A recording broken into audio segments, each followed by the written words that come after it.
तो बेसिकली सार क्या होता है? तो इस सार परीक्षा तुमने पढ़ ली होगी ना? क्या होता है सार? सार मतलब सार परीक्षा मतलब क्या है?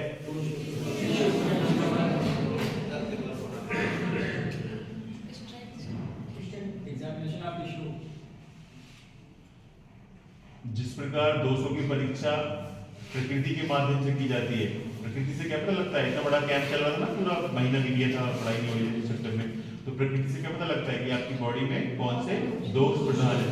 उसी प्रकार आपकी बॉडी में कौन सी धातु प्रधान है उसको जानने के लिए सार परीक्षा की जाती है। हाँ, तो जिस प्रकार आपके शरीर में दोषों की स्थिति को जानने के लिए प्रकृति परीक्षा की जाती है, उसी प्रकार आपके शरीर में धातुओं की स्थिति जानने के लिए सार परीक्षा की जाती है। जब हम बोलेंगे कि रससार पुरुष है, अगर वो रससार पुरुष उत्तम है या रससार पुरुष मध्यम है या रससार पुरुष अवर है, अब सार में भी 3 हो सकते हैं, या तो उत्तम हो सकता है या मध्यम हो सकता है या अवर हो सकता है, राइट। तो अगर हम बोलेंगे उत्तम है मतलब वो चीज फुल फॉर्म में, अगर हम बोलेंगे मध्यम है तो वो चीज मीडियम फॉर्म में, अगर हम बोलेंगे अवर है तो वो चीज अपनी लो फॉर्म में। तो अगर हम बोलेंगे रससार जो है वो हीन है, हीन रससार है, तो इसका मतलब रससार उसके अंदर रस धातु कम है। अगर हम बोलेंगे उत्तम है मतलब रस धातु ज्यादा है। अब फाइनली लास्ट में पढ़ेंगे कि जो सार होते हैं वो 8 होते हैं। कितने होते हैं? 8। अब हम उसमें टोटल इंडिकेशन पढ़ेंगे। उत्तम सार है, सिर्फ पर्टिकुलर एक नहीं, 8 की बात कर रहे हैं। उत्तम सार है या मध्यम सार है या फिर हीन सार है। तो अगर किसी में 5 धातुएं सार उत्कृष्ट अवस्था में मिलती है, कोई सी भी 5 हो सकती है, कोई सी भी 5, तो कोई सी भी 5 अगर उत्कृष्ट अवस्था में मिलती है तो वो उत्तम सार होगा। अगर वो 5 से लेकर 3 अवस्था में प्रेजेंट है उत्कृष्ट अवस्था में, तो वो मध्यम सार होगा। और अगर किसी में 2 या 2 से ही कम उत्कृष्ट अवस्था में है, बाकी सारी हीन है, तो फिर वो कैसा होगा? हीन सार।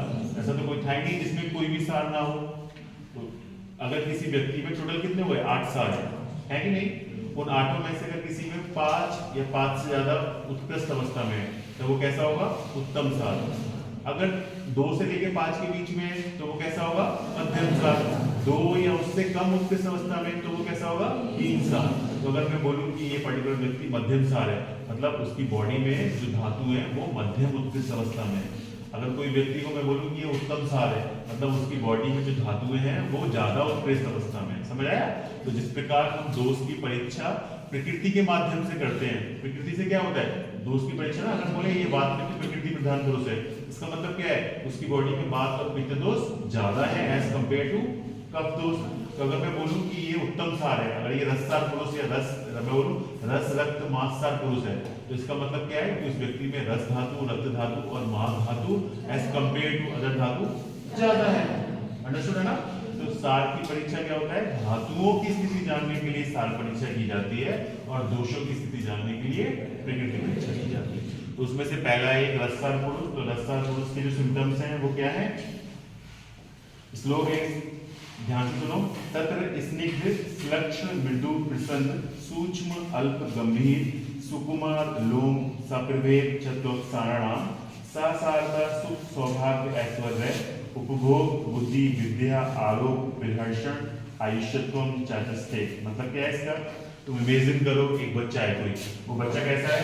मतलब उसकी जो स्किन है, उसकी स्किन के सिम्टम्स दिए स्निग्ध। स्निग्ध मतलब जैसा हमें मॉइस्चर लगा के दिखता है ना, बिना मॉइस्चर के वैसे दिख रही है। हाँ, जनरली सब लोग नारियल का तेल लगा के आएंगे या लोशन लगा के आएंगे या मॉइस्चर लगा के आएंगे, तो बिना मॉइस्चर के वो चिकनी दिख रही है, दैट इज स्निग्ध। मॉइस्चर के साथ नहीं, बिना मॉइस्चर के, दैट इज स्निग्ध। दूसरा आया मृदु। मृदु का मतलब सॉफ्ट। जब चिकनी होगी जनरली सॉफ्ट भी होगी। मजदूरों के हाथ देखें कितने रफ होते हैं, वो बहुत काम करते हैं ना, इसलिए उनके रफ होते हैं। लेकिन जो रससार पुरुष होगा उसकी स्किन चिकनी होगी, साथ साथ कैसी होगी? सॉफ्ट, स्निग्ध, मृदु। उसके बाद उसमें हेयर फॉलिकल्स के बारे में बताया है। क्या बताया? सूक्ष्म अल्प गंभीर। सूक्ष्म अल्प गंभीर, तो जो बाल होंगे, हेयर फॉलिकल्स होंगे, वो कम होंगे। अल्प मतलब कम, सूक्ष्म मतलब छोटे छोटे, गंभीर मतलब डीप रूटेड। कुछ लोगों के शरीर में कितने बड़े बड़े बाल होते हैं, और जो ये रससार पुरुष होंगे उनकी बॉडी में बाल कम होंगे, सूक्ष्म होंगे और डीप रूटेड होंगे। मतलब कम तो हैं, छोटे भी हैं, लेकिन काफी ज्यादा अंदर तक उनके रूट फॉलिकल है। सूक्ष्म अल्प गंभीर, ठीक है। उसके अलावा बोला है क्या, सुकुमार, सुकुमार का मतलब डेलिकेट, सुकुमार का मतलब डेलिकेट, तो जो नाजुक से, दैट इज नाजुक से मतलब डेलिकेट, सुकुमार, सुकुमार का मतलब डेलिकेट। तो मैंने 4-5 सिम्टम्स बोले स्निग्ध स्किन के, पहले मैंने बोला वो स्निग्ध होगी चिकनी, फिर मैंने बोला सॉफ्ट होगी मृदु, स्निग्ध होगी सॉफ्ट होगी, फिर मैं चला गया सीधे हेयर फॉलिकल्स पे। जो हेयर फॉलिकल्स थे वो कम थे, वो सूक्ष्म थे, छोटे थे, और लेकिन वो डीप रूटेड थे, गंभीर, गंभीर शब्द का मतलब डीप रूटेड, गंभीर का मतलब डीप रूटेड। तो सूक्ष्म का मतलब, अल्प मतलब थोड़े, सूक्ष्म का मतलब छोटे, और गंभीर का मतलब डीप रूटेड। इसके बाद चला गया कहां, सुकुमार, सुकुमार का मतलब डेलिकेट, नाजुक, तो सुकुमार मतलब delicate. There are few features, पहला फीचर्स स्निग्ध पे चलते हैं, कौन सा, स्निग्ध सुलक्षण मृदु। स्निग्ध सुलक्षण मृदु क्या होगी, नेचुरल सी बात है, स्किन क्या होगी, स्किन। फिर हम स्किन के ऊपर जो बाल है उस पे चलेंगे, वो कैसे होंगे, सूक्ष्म अल्प गंभीर, कैसे होंगे, सूक्ष्म अल्प गंभीर। फिर हम चलेंगे उसकी पर्सनालिटी कैसी होगी, डेलिकेट, सुकुमार, कैसी होगी, डेलिकेट। तो सुकुमार लोम सप्रवेश तो सारणा। इसके अलावा नेक्स्ट लाइन में बताया ससारता सुख सौभाग्य ऐश्वर्य उपभोग। तो जिसकी स्किन बहुत सॉफ्ट है, जो बहुत नाजुक है, जो बहुत नाजुक है, नेचुरल सी बात है, उसको बहुत सुविधाओं से पाला गया है, इसलिए ऐसा है कि नहीं। तो मजदूर का बच्चा तो ऐसा होगा नहीं, जो बहुत ज्यादा मेहनती होगा, तो वो क्यों, क्योंकि उसे सुविधाओं के साथ पाला गया है। तो वही लिखा है सुख सौभाग्य ऐश्वर्य उपभोग, सुख सौभाग्य ऐश्वर्य उपभोग। क्यों, ऐसे लोग कैसे होते हैं, सुखी रहते हैं, सौभाग्य का उपभोग करते हैं, ऐश्वर्य का उपभोग करते हैं। अभी लाइन दिमाग में कैसे आएगी, जब हम स्टोरी बनाएंगे। एक बच्चा था, नाजुक सा था, उसकी स्किन चिकनी थी, सॉफ्ट थी, कम बाल थे।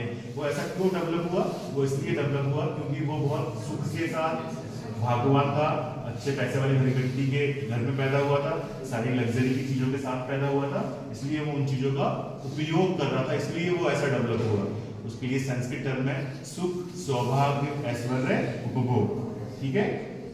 उसके बाद लिखा है बुद्धि विद्या आरोग्य विहर्षण आयुष्यत्व। अब ये तो जरूरी नहीं है कि वो इंटेलिजेंट हो, ये तो जरूरी नहीं है कि वो इंटेलिजेंट हो पैसे वाले के घर में, लेकिन अगर वो रससार पुरुष है तो वो बुद्धिमान भी होगा, विद्यावान भी होगा, बुद्धिमान भी होगा, विद्यावान भी होगा, साथ में हेल्दी भी होगा, आरोग्य, बुद्धि विद्या आरोग्य।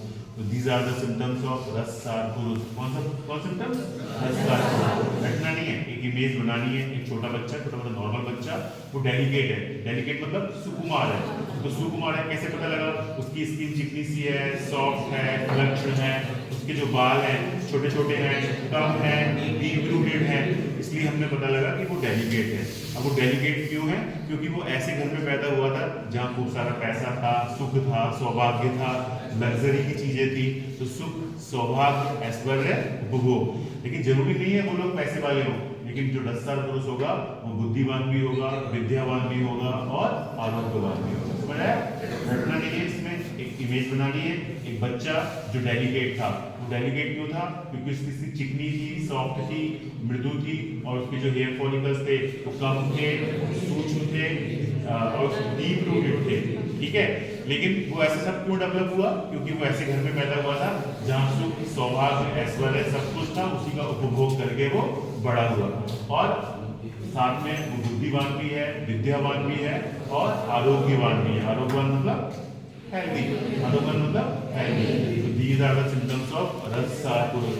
तो कैसे पता लगेगा रससार, कोई डेलिकेट सा है, सॉफ्ट सा, उसके बाल कम है, जितने भी हैं मजबूत हैं, ठीक है, पैसे वाला है, इंटेलिजेंट ठीक ठाक है, हेल्दी है, तो हम बोल देंगे कि ये व्यक्ति कैसा है, रससार। समझ आया, रटना नहीं है, रटने में बात खराब हो जाएगी। एक इमेजिन पिक्चर बनानी है अपने सामने।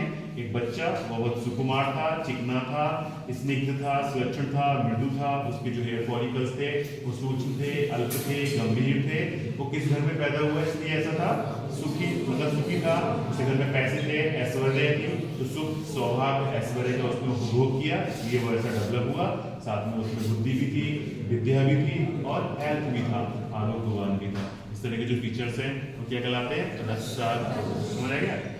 मिस्टर आकर श्रीवास्तव, आराम से बैठने का नहीं है, मैं अगली क्लास में तुमसे ही पूछूंगा, तो मेरी क्लास में नेक्स्ट क्लास में आओ, थोड़ा पढ़ के आना।